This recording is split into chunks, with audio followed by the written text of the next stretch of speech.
Hello, Brian Almon here from Gemstream Substack, and I just wanted to share my thoughts about what happened in that historic vote at the U.S. House of Representatives today. Before that, make sure you go to gemstate.substack.com and subscribe. You get full content for only $9.99 a month, and if you subscribe for free, you'll get 2 or 3 free posts a week. I'll have a new free one out tomorrow. But the one I had out today for subscribers talked about the difference between managers and statesmen. And I compared it, I used an analogy of a McDonald's franchise that hires a manager to run it, and their job is to just run it as efficiently as possible. They're not there to make changes. They're not there to fix anything because McDonald's has figured out how to make it work. And I think too many of our elected officials think that our system, our political system, is like a McDonald's where everything works, and their job is to just make it work a little better. And that dichotomy was on full display during the House debate today. The supporters of Kevin McCarthy were talking about how great he was and how he had done so many great things, like passed a conservative debt ceiling deal, which I don't think it was. They also talked about how they'd passed all this great legislation, like securing our border and firing those IRS agents. Of course, none of that means anything because none of those bills had any chance of passing the Democrat Senate or getting signed by Biden in the White House.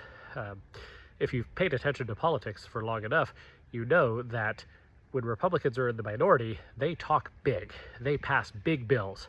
But when they're in the majority and they can actually get their stuff done, not so much. Remember in 2017, 2018, they could not even repeal Obamacare, even though they had been campaigning on doing that very thing. So a lot of that hagiography, a lot of that, those statements in support of Kevin McCarthy fell really flat to me. They were talking about him like he was the second coming of Henry Clay or Daniel Webster, when that clearly wasn't the case. I had this feeling as I was watching the debate that our Congress was like the Roman Senate during the age of the Caesars. Yes, it's still there, and yes, they, according to the law, they still have power, but they really don't. But they think they do.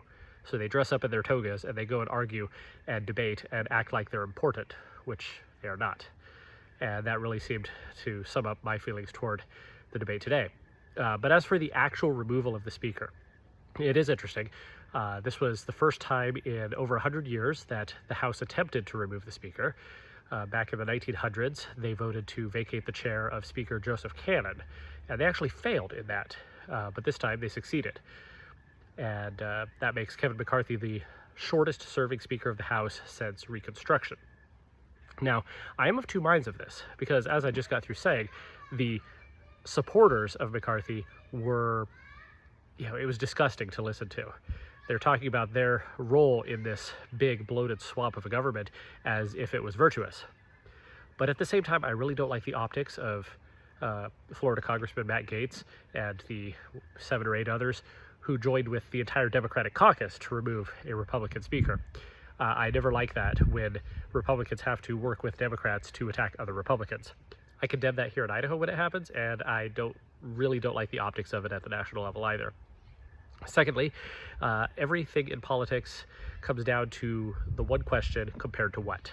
And yeah, McCarthy did not follow through on a lot of his promises, and he really failed in a lot of things that the Gang of 20 was holding him to back in January. However, you have to ask yourself, compared to what?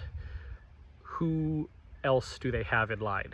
Because if now the job goes to someone like Steve Scalise or Elise Stefanik, have you really fixed anything? You could end up in a worse situation, as your new speaker might be, willing to make even more deals with the Democrats and cut out the conservatives and the Freedom Caucus. On the other hand, it is good to see a shakeup like this.